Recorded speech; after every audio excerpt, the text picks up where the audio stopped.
Bukombe ni wilaya ya kazi. Nami nawashukuru sana sana sana kwa kuniletea ndugu Dr. Doto Biteko ambaye amekuwa msaada mkubwa sana sana sana.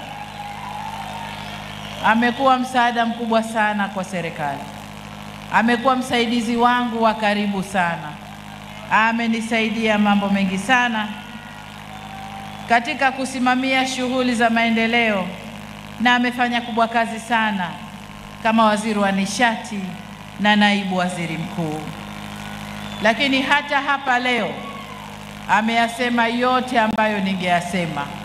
Amefanya wajibu wake wa kuwa naibu waziri mkuu kumsaidia bosi wake kuyasema yale ya hapa.